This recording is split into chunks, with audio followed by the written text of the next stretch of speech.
This is CBS. Hello, I'm Donna Britt. And I'm George Sells. 2 people dead, 40 injured. As tornadoes sweep the Baton Rouge area, the worst toll since 1925, and now authorities imposing emergency restrictions in some areas. The worst destruction in Grosse Tete, Louisiana. More than 100 people homeless, more than $1 million in damage. I'm Gerard Braud. I'll have a live report by satellite. A tornado rips through the southern part of East Baton Rouge Parish. This is Terrence Jackson. I'll have all the highlights in a live report. Also this evening, a major development involving the East Baton Rouge District Attorney. Newsline 9 is next from Louisiana's News Channel.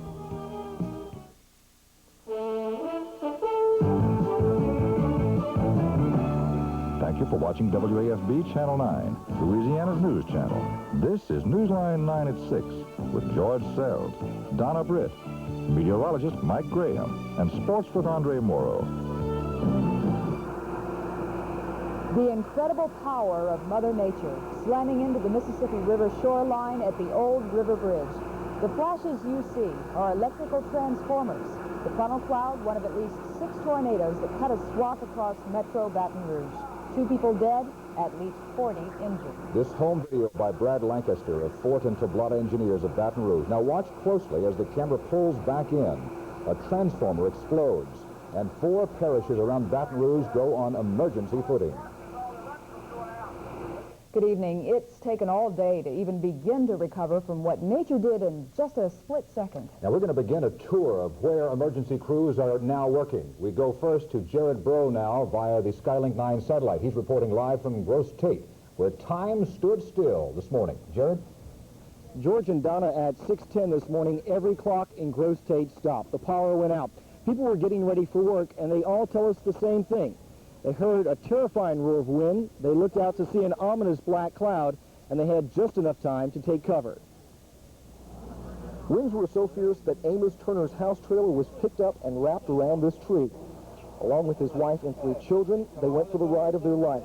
I can't describe it, but I can tell you this. If I had anything to do with it, but which I don't, I would like to have a ride like that again. As he walks through the rubble, he has trouble believing he survived. Right beneath here, I had me and my 2 girls, both were pinned up there. Biggest girls were pinned under the debris. And this area by this telegram pole was my wife and 2 baby girls. Now they were trapped under that debris over there, and I managed to pull them out. But at least 2 of his neighbors are now dead. One found beneath this trailer. We went and got a bulldozer, brought a bulldozer around, tied a chain on the trailer and pulled it over, and found a lady laying right here. She was crushed by the trailer. The path of destruction in Grosse Tete is 1 block wide and 1 mile long. Like the house in the Wizard of Oz, many were picked up, spun, and tossed, but these didn't land in Oz. They were turned to splinters. Pulled from a pile of rubble was Walter Smeltser. The next thing I knew, I was out in the backyard, and she was her and my mom was underneath the trailer. Bloodhounds were brought in to find the last of the missing people. Final toll in this path of destruction is 2 dead, as many as 25 injured, and more than 100 people left homeless. A lot of progress has been made in Grosse Tete in the last 11 hours since this hurricane actually hit. Power is being restored in some areas, water is being restored, natural gas is still out, but most of the town is without power.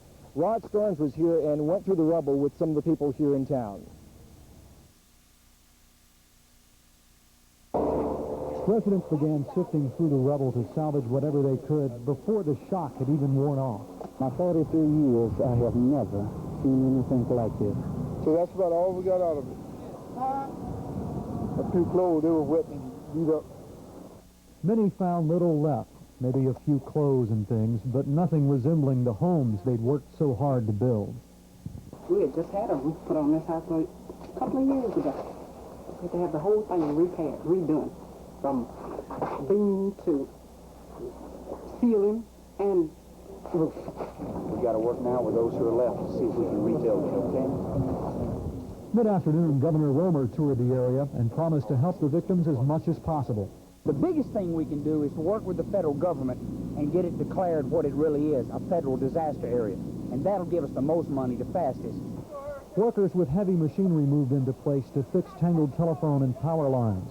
But most of the cleanup had to be done with sweat and elbow grease as people picked up the pieces of their lives and wondered if they would somehow all fit back together. No, that's a good question. That's a good question. Rod Starnes, Newsline 9.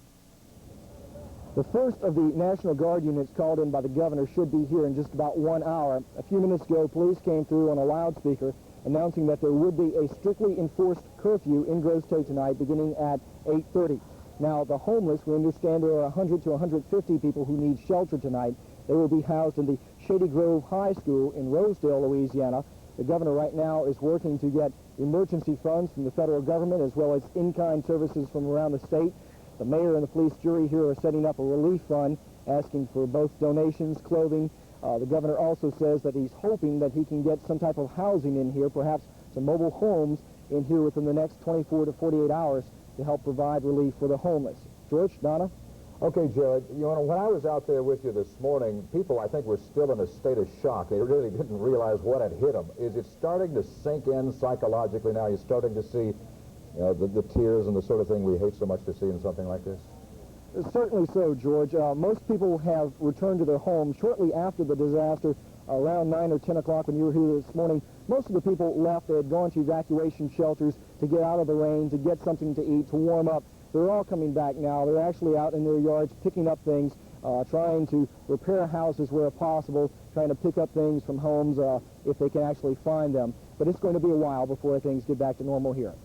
Thank you, Gerard Braud, reporting live via satellite. And, of course, there are tears tonight for the real tragedies. That's right. 2 dead in Grosse Tete, as Jared mentioned. One, a woman, reportedly a bank employee here in Baton Rouge. She is Patricia Kolar, 37 years old. Patricia Kolar would have celebrated her birthday next month. The other death in Grosse Tete is Jack Lockett, who was visiting friends. He's a native of Irwinville, and we have no specific age available from civil defense officials. And I got a little good news. We saw the man, Walter Smeltser, who was talking about his wife. I've just talked to her, OK Long Hospital, and his wife has been upgraded to fair condition, so that is good news for Mrs. Smeltser. At the beginning of our newscast, we showed you the tremendous fury of a tornado that ripped across Stauffer Chemical on the west bank of the Mississippi River. Denny Brand has a report now on the story behind those scenes. One fierce funnel spun a path of destruction from Port Allen to North Baton Rouge.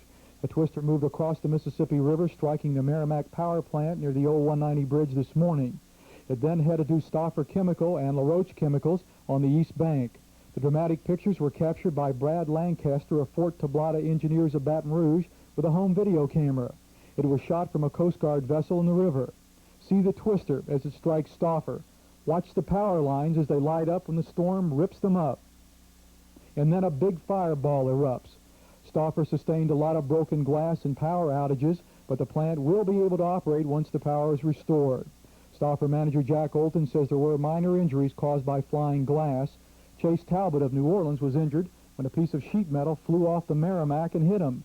Talbot was a public relations person watching the Merrimack voyage. He has cuts and bruises tonight. The Merrimack, meanwhile, continued its slow journey up the river, escaping with only minor damage, after meeting up with something that could generate more power than it could. From the banks of the Mississippi River, Denny Brand, Newsline 9. Okay, now you have seen what has happened on the west bank and to the west of Baton Rouge. We're going to show you a lot of what's been going on our side of the river, and there's been quite a bit. Newsline 9 will continue in a moment with more coverage of today's events.